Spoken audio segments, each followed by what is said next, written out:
ইসরায়েলের প্রধানমন্ত্রী বিবি নেতানিয়াহুকে ধমক দিয়েছেন মার্কিন প্রেসিডেন্ট ডোনাল্ড ট্রাম্প এবং রেগে চিৎকার করে তিনি বলেছেন যে আপনি কি পাগল হয়েছেন, আপনি কি শুরু করেছেন। এরকম একটা কথা যদি আপনাদেরকে কেউ বলে, আপনারা কি সেটি বিশ্বাস করবেন? সুপ্রিয় দর্শক, এটা কি হতে পারে যে মার্কিন প্রেসিডেন্ট ডোনাল্ড ট্রাম্প ইসরায়েলের জন্য, স্পেশালি বেনিয়ামিন নেতানিয়াহু ডোনাল্ড ট্রাম্পকে এমনভাবে ম্যানেজ করেছে যে তারা যৌথভাবে ইরানের বিরুদ্ধে একটা যুদ্ধ শুরু করে দিয়েছে, যে যুদ্ধের ফলাফল হিসেবে যুক্তরাষ্ট্রের ১৩টি ঘাঁটি মধ্যপ্রাচ্যে ব্যবহারের অনুপযোগী হয়ে পড়েছে। সেই নেতা বিবি নেতানিয়াহুকে ডোনাল্ড ট্রাম্প বলছেন যে বিশ্বের সবাই আপনাকে এখন ঘৃণা করে এবং আপনার জন্য ইসরায়েলকেও ঘৃণা করে। এরকম কথা যদি শোনেন তাহলে সেটা কি বিশ্বাস করবেন? সুপ্রিয় দর্শক, প্রথমে আমার কাছেও খটকা লেগেছিল যে ব্যাপারটা আসলে কি। তারপর আমি দেখলাম এ বিষয়ে অ্যাক্সিওস একটা নিউজ করেছে, সিএনএন নিউজ করেছে।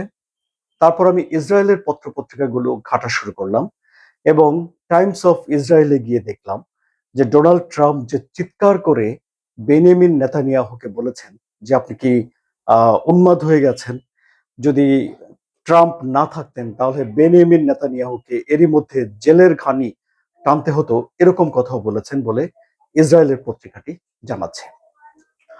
সুপ্রিয় দর্শক, আসসালামু আলাইকুম, শুভেচ্ছা জানবেন। আমি আনোয়ার সাদি আপনাদের সঙ্গে আছি। তাহলে কি হয়েছিল মার্কিন প্রেসিডেন্ট ডোনাল্ড ট্রাম্পের সঙ্গে ইসরায়েলের প্রধানমন্ত্রী বিবি নেতানিয়াহুর?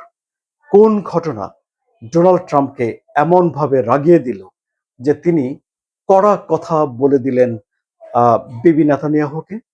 না, আলোচনার শুরুটা কড়া কথা দিয়ে হয়নি।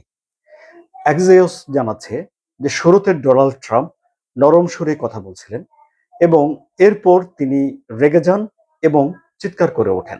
যারা এই ফোনালাপ সম্পর্কে জানে তারা অ্যাক্সিওসের সাংবাদিকদের কাছে এই ফোনালাপের বর্ণনা দিয়েছে। সিএনএন বলছে যে ডোনাল্ড ট্রাম্প বেনিয়ামিন নেতানিয়াহুকে মনে করে দিয়েছেন যদি ডোনাল্ড ট্রাম্প না থাকতেন তাহলে এরই মধ্যে বেনিয়ামিন নেতানিয়াহুর জেলে থাকার কথা। অর্থাৎ বেনিয়ামিন নেতানিয়াহুর বিরুদ্ধে ৩টি মামলা ইসরায়েলে বিচারাধীন রয়েছে, দুর্নীতির মামলা বা স্বজনপ্রীতির মামলা। এবং ডোনাল্ড ট্রাম্প এই মামলা থেকে নেতানিয়াহুকে ক্ষমা করে দেওয়ার জন্য সে দেশের প্রেসিডেন্টকে অনুরোধ করেছেন। এসব বিষয়গুলো আমরা সবাই জানি। এখন দেখা যাচ্ছে যে ডোনাল্ড ট্রাম্প বেনিয়ামিন নেতানিয়াহুকে একটা খোঁটা দিয়ে দিলেন যে তিনি যদি না থাকতেন তাহলে তো নেতানিয়াহুকে জেলে চলে যেতে হতো। আবার ধরুন এই কথাটি বলা যে আহ, আপনাকে পৃথিবীর সবাই এখন ঘৃণা করে, মানে এটা কত বড় একটা কথা। ধরেন আপনারা যদি নিজেরা, মানে আমাদেরও তো ঝগড়া হয় সাধারণ মানুষের, ওনারা বড় নেতা, তাদের বিষয়টা আলাদা। তো কি পরিমাণ রাগ হলে একজন মানুষকে আপনি বলতে পারেন যে আপনাকে পৃথিবীর সবাই ঘৃণা করে এবং বেনিয়ামিন নেতানিয়াহুর জন্য ইসরায়েলকেও ঘৃণা করে। এই কথাটিও ডোনাল্ড ট্রাম্প বলে দিয়েছেন এবং তিনি যখন বলেছেন যে আপনি কি পাগল হয়েছেন, সেই সময়ে তিনি রেগে মেগে গেছেন। কেন? বেনিয়ামিন নেতানিয়াহুর উপরে ডোনাল্ড ট্রাম্পের এই রেগে যাওয়ার কারণ কি? কারণ হলো লেবানন এবং ইরান। কিভাবে ব্যাখ্যা করি। ইসরায়েল লেবাননে একটা স্থল অভিযান চালিয়েছে এবং একটা বেশ পুরনো, কৌশলগতভাবে গুরুত্বপূর্ণ পাহাড়ের উপরে একটা দুর্গ দখল করে নিয়েছে। অর্থাৎ আগে ইসরায়েল সাধারণত লিতানি নদীর এপারে থাকতো, এখন তারা নদী পার হয়ে আরো সামনে চলে গেছে এবং ওই ফোর্ট দখল করার পর সামনে আরো বিস্তীর্ণ অঞ্চল নজরদারির আওতায় চলে এসেছে। সামরিকভাবে এটা ইসরায়েলের জন্য অত্যন্ত একটা বড় ধরনের সাফল্য। কিন্তু এই সাফল্য ইসরায়েল এমন একটা সময়ে অর্জন করলো যখন ডোনাল্ড ট্রাম্পের মধ্যস্থতায় লেবাননের সঙ্গে একটা যুদ্ধবিরতি চলছে এবং এই যে দখল করে নেওয়া জায়গার এটি যুদ্ধবিরতির লঙ্ঘন হয়ে পড়ে। এই যুদ্ধবিরতি যখন ঘোষণা করেছিলেন ডোনাল্ড ট্রাম্প, তখন তিনি বলেছিলেন যে ইসরায়েলের জন্য লেবাননে আক্রমণ করা নিষিদ্ধ, প্রোহিবিটেড শব্দটি তিনি ব্যবহার করেছিলেন। তখনকার সংবাদপত্রগুলো আপনারা যদি ঘেঁটে দেখেন তাহলে এই শব্দটা খুঁজে পাবেন। তাহলে এখন এমন কি হলো? হলো সেটি হলো যে ইরান এই ঘটনার পরে ব্যাপকভাবে রিয়্যাক্ট করেছে। ইরান বলেছে যে তারা এই আলাপ আলোচনা থেকে টোটালি সরে আসবে, মানে যুক্তরাষ্ট্রের সঙ্গে যুদ্ধ বন্ধ করার জন্য, যুদ্ধবিরতি আরো বাড়িয়ে তোলার জন্য, একটা মীমাংসার জন্য যে বৈঠক চলছে, আলাপ আলোচনা চলছে, সেই আলাপ আলোচনা ইরান বন্ধ করে দেবে এবং ইরান হরমুজ প্রণালী পুরোপুরি বন্ধ করে দিয়েছিল। তখন মার্কিন প্রেসিডেন্ট ডোনাল্ড ট্রাম্প এই ইসরায়েলের প্রধানমন্ত্রী বিবি নেতানিয়াহুর সঙ্গে এই ফোন আলাপটি করলেন এবং এই যে রেগে গেলেন, এই বিষয়টি গণমাধ্যমে আসলো। এরপর ডোনাল্ড ট্রাম্প অবশ্য জানিয়েছেন সামাজিক যোগাযোগ মাধ্যমে যে ইরানের সঙ্গে আলাপ আলোচনা আবারও চলছে, মাঝখানে একটু ঝামেলা হয়েছিল, সেটা দূর হয়েছে। আগামী সপ্তাহেই একটা চুক্তি যুক্তরাষ্ট্র ইরানের সঙ্গে করতে পারবে বলে ডোনাল্ড ট্রাম্প আশাবাদী। তাহলে এই যে টেলিফোনে কথোপকথন হয়েছে, এই কথোপকথনে যে রাগারাগি করলেন ডোনাল্ড ট্রাম্প, এই বিষয়টি তো আমরা এক্সিওসে পাচ্ছি, সিএনএন-এ পাচ্ছি, টাইমস অফ ইসরায়েলে পাচ্ছি, বা অন্যান্য গণমাধ্যমগুলোতে পাচ্ছি। বিশ্বের বিভিন্ন দেশে, প্রায় সব দেশেরই গণমাধ্যমগুলোতে এটিকে অনুবাদ করে এই সংবাদটা প্রচার করছে। কিন্তু এই ধমকাধমকির বিষয়ে আমাদেরকে নির্ভর করতে হচ্ছে কোন সোর্সের উপরে, যারা এই আলোচনা শুনেছিল।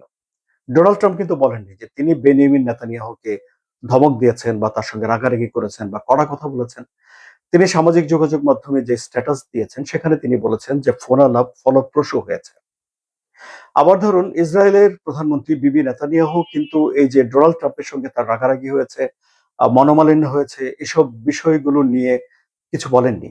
তিনি যে স্ট্যাটাস দিয়েছেন সেখানে তিনি বলেছেন যে যদি ইরান সমর্থিত হিজবুল্লাহ ইসরায়েলি বাহিনীর উপরে আক্রমণ করে তাহলে ইসরায়েল আবার আক্রমণ করবে।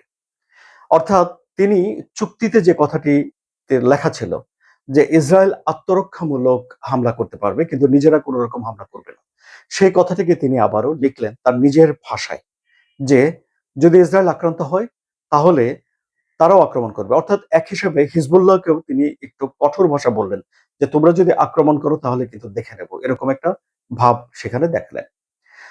তো এই লেবানন বিষয়ে ইসরায়েলের যে নীতি রয়েছে সেই নীতি থেকে বেনিয়ামিন নেতানিয়াহু সরে আসবেন না বলেও তিনি তার স্ট্যাটাসে বলেছেন। এই হলো গিয়ে সার্বিক পরিস্থিতি। কিন্তু ইরান বলছে যে তারা কোনোভাবেই তাদের লেবানিজ ভাইদেরকে ছেড়ে দেবে না। ইরান যদি তাদের প্রক্সিদেরকে ছেড়ে দেয়, মানে ধরুন হিজবুল্লাহ, হামাস, হুতি, কিংবা ধরুন ইরাকের মিলিশিয়া বাহিনী, বা যাদেরকে বলা হয়ে থাকে যে ইরানের প্রক্সি গ্রুপ, ইরানের বন্ধু গ্রুপ, তাদেরকে যদি ইরান ছেড়ে দিয়ে শুধুমাত্র নিজের স্বার্থ দেখে তাহলে কিন্তু ইরান ওই অঞ্চলে নিজের প্রভাব ধরে রাখতে পারবে না। সুতরাং যে কোনো মূল্যে ইরানকে তার প্রভাব ধরে রাখতে হবে। তো এখন আমরা দেখলাম যে ইরান সেই কাজটি করেছে, এমনকি তারা হরমুজ প্রণালী বন্ধ করে দিয়ে যুক্তরাষ্ট্রকে আলোচনার টেবিলে একটা কঠোর প্রেসারের মধ্যে রেখেছে এবং এই যে বেনিয়ামিন নেতানিয়াহুর সঙ্গে একটা উত্তপ্ত বাক্য বিনিময়ে একটা কঠোর ফোনালাপের বিষয়টিও এখন সংবাদ মাধ্যমগুলোতে প্রকাশ হলো। তাহলে পরিস্থিতি কোন দিকে যাচ্ছে বলে আপনারা মনে করছেন? সুপ্রিয় দর্শক, আপনাদের মতামত কমেন্টে জানান। আলোচনা যদি ভালো লাগে তাহলে সাবস্ক্রাইব করে চ্যানেলের সঙ্গে থাকুন। ধন্যবাদ সবাইকে।